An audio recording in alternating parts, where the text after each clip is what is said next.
For Rookie of the Year, I think this one was kind of unpredictable because this was one of the weaker draft classes we've seen in recent memory. You know, we've had solidified guys like Anthony Edwards. It was supposed to be Kate Cunningham, who's had a up and down start to his career. Then Paul Boncaro, then Wemby. So we've had some super hyped up prospects recently, and this draft class didn't really have one.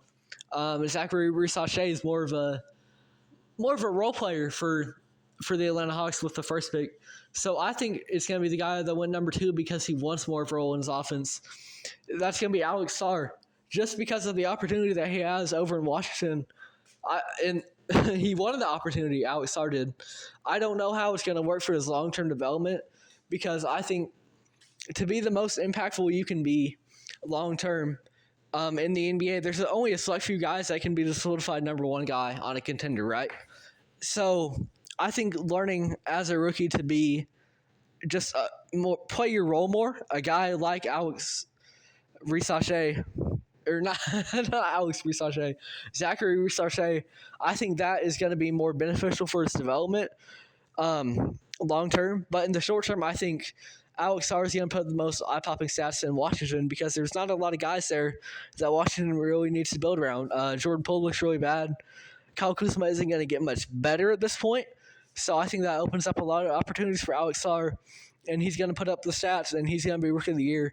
I don't know how his long-term development is going to be because I think, once again, I don't know that Alex Sarr has potential to be the guy on a championship team. So I think it's better for him to kind of learn early on to be more of a role player when he eventually needs that, whether it's as an aging veteran or even if he just can't be the guy in his prime. So I think Alex Sarr, long-term wise, I don't like the development for him over in Washington, but I think he can absolutely be Rookie of the Year. Another guy I want to bring up is Rob Dillingham of the Minnesota Timberwolves. He had a really good preseason showing the other day, but in general, I don't think he's going to get enough opportunity because that team has a lot of stacked guys, and he doesn't have a solidified, like a certain rotation spot because you've got Anthony Edwards at the guard position, Mike Conley, Anthony Edwards, Dante DiVincenzo, even Nikola. So there's not a lot of opening for Rob. I think they're going to work some minutes in for him for sure. I just don't think he's going to get enough opportunity.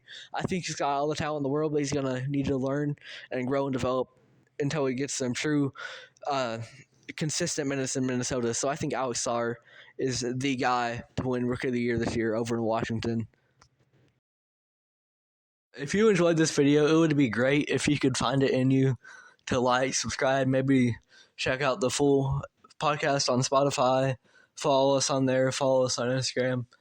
I know realistically this podcast isn't going to go anywhere ultimately, whether it's via the segments on YouTube or the entire podcast itself. But I want to get into the sports broadcasting business. I want to be able to promote thought-provoking discussions about the NBA, and I would love to do it via State of the Association. Thank you if you made it all the way through.